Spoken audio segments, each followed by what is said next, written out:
비록 지금 한식이 세계적인 영향력을 끼치고 있다고는 하지만 그래도 모든 외국인들이 모든 한식을 좋아한다고는 할 수 없습니다.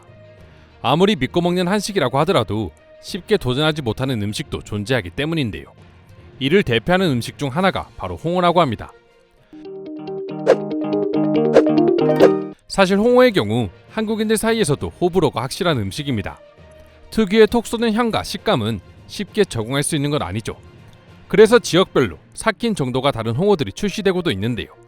저도 홍어를 좋아하는 편이지만 아직 제대로 된 홍어를 먹어본 적은 없어 궁금하기도 합니다.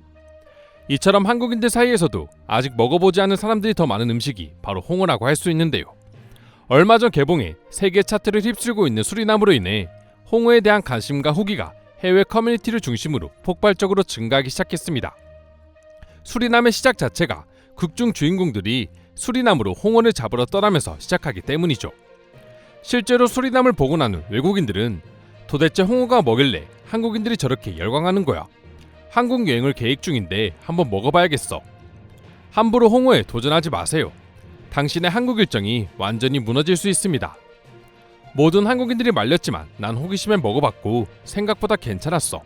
한 번쯤은 도전해보는 것도 나쁘지 않아 등의 다양한 반응을 보여주었습니다. 그리고 의외로 한국에서 홍어를 먹어본 외국인들의 긍정적인 후기도 찾아볼 수 있었는데요. 홍어를 맛있게 먹었다던 외국인들이 공통적으로 하는 말은 바로 한국의 쌈 문화였습니다. 홍어의 경우 홍어만 따로 먹는 분들도 계시지만 대부분 홍어 삼합이라고 해서 김치, 보쌈 등과 함께 싸먹는 경우가 많은데요. 홍어는 절대 못 먹어도 홍어 삼합을 먹어본 외국인들은 또다시 홍어를 찾기도 한다고 합니다. 한국인들 역시 삼합으로는 홍어를 맛있게 먹을 수 있는 분들이 많기도 하죠. 전혀 어울릴 것 같지 않은 홍어와 보쌈, 김치, 쌈 조합이 이렇게 오묘한 맛을 낼 수 있다는 사실에 외국인들은 다시 한번 한국인들의 쌈 문화에 감탄한다고 합니다. 이런 악취나는 음식을 왜 돈 주고 먹는지 이해하지 못했지만 막상 각종 야채와 함께 여러 음식을 곁들여 먹으니 완전히 새로운 맛을 내는 홍어 삼합의 매력은 전 세계인들에게 통했던 것이죠. 물론 아직까지도 홍어의 냄새만 맡아도 치를 떠는 사람들이 존재하지만 말입니다. 하지만 과거와는 달리 확실히 한국 내에서도 홍어의 인기는 꾸준히 증가하고 있는데요. 앞서 말씀드린 것처럼 지역별로 삭힌 정도를 다르게 출시하거나 삼합을 통해 부담없이 즐길 수 있기에 젊은 층들 사이에서도 술안주로 홍어 삼합을 찾는 경우도 많다고 합니다. 또한 삭힌 음식이다 보니 비교적 보관이 간편하게 팩으로 출시되는 홍어들도 많아지고 있어 온라인으로 쉽게 접할 수 있게 되었죠.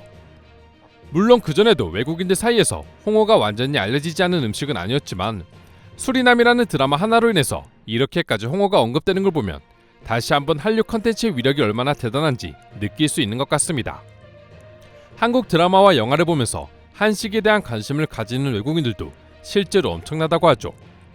아무래도 한국의 경우 삼면이 바다이다 보니 다른 나라보다 다양한 해산물을 섭취하는 경우가 많은데요.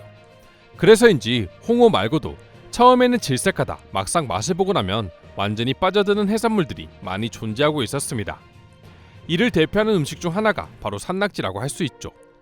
낙지처럼 빨판이 있는 연체동물은 죽은 뒤에도 신경체계가 계속해서 반응하기 때문에 마치 살아있는 것처럼 꿈틀거립니다. 그렇기에 한국에서는 산낙지라는 이름이 붙은 것이기도 한데요.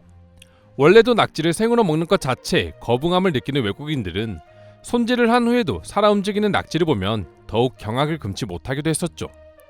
그런데 한식의 영향력이 커지면서 이제 외국인들에게 산낙지는 혐오스러운 음식이 아닌 맛이 궁금해지는 음식이 되었습니다.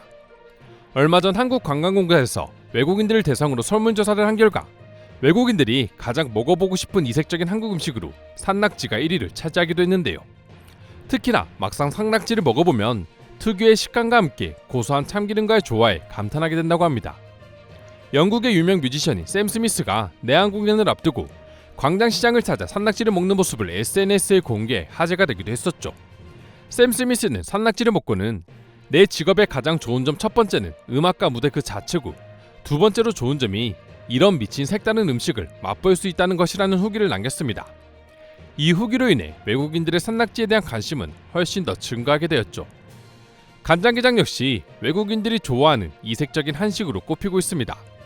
간장게장을 접하기 전만 하더라도 외국인들은 아예 게라는 생물을 날 것으로 먹을 수도 있다는 자체를 모르는 경우가 많았습니다. 심지어 홍어처럼 삭혀서 먹는다는 개념 때문에 거부감을 느끼는 외국인들도 많았죠. 하지만 한번 맛을 보면 왜 간장게장이 한국에서는 밥도둑으로 불리는지 깨닫게 된다고 하는데요. 부드러운 식감에 먹으면 먹을수록 느껴지는 은은한 단맛과 간장에 절여진 특유의 짭짤한 맛으로 인해 자연스럽게 밥이 땡기게 된다는 것을 느끼는 것이죠. 예전 같았으면 외국인들에게 천대받았을 한식들이 이제는 호평을 받고 있다는 사실만 보더라도 한국의 위상이 높아졌다는 것이 느껴지는데요.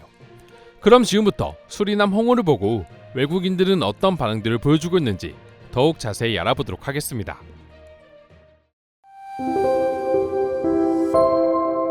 수리남을 볼 때 궁금했던 것이 홍어였어. 대체 저 생선이 무엇이기에 다른 나라 사람들은 안 먹고 한국인들만 좋아한다는 걸까?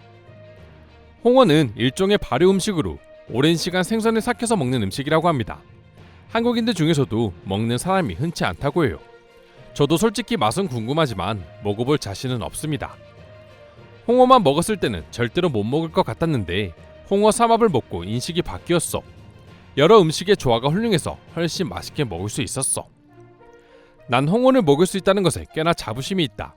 한국인들은 모두 홍어를 먹을 수 있는 줄 알았는데 알고 보니 한국인들도 잘 못 먹는 음식이거든. 내가 한국인보다 한식을 잘 먹는다는 자부심은 은근히 뿌듯해.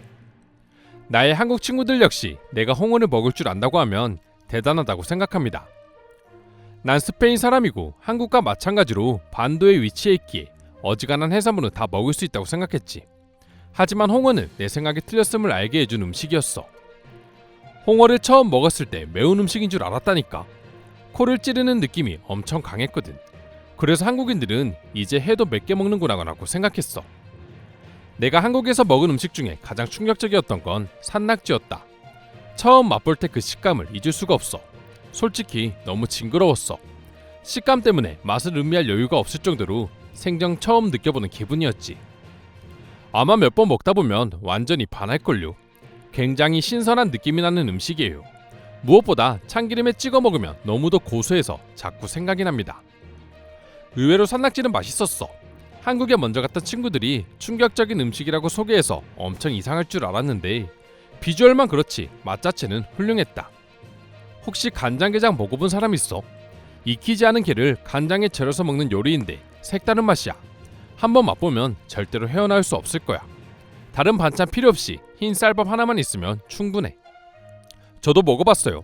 처음에는 비릴 줄 알았는데 막상 먹어보니 은은한 단맛까지 느껴져서 정말 맛있게 먹은 음식입니다. 한국인들은 어떻게 이런 생각을 했을까요? 한국 요리 중에 제일 관심이 갔던 음식들이 간장이나 고추장 같은 장을 이용한 요리였습니다. 이탈리아에서 발사믹 식초나 와인을 만들듯 엄청난 시간과 정성을 들인다는 점에서 매력적으로 느껴졌거든요. 이상으로 한국의 홍어 요리에 대한 해외 반응 살펴보았습니다. 오늘도 끝까지 영상 시청해주셔서 감사드리며 여러분들의 구독과 좋아요는 영상 제작에 큰 힘이 됩니다. 이상 종크TV였습니다.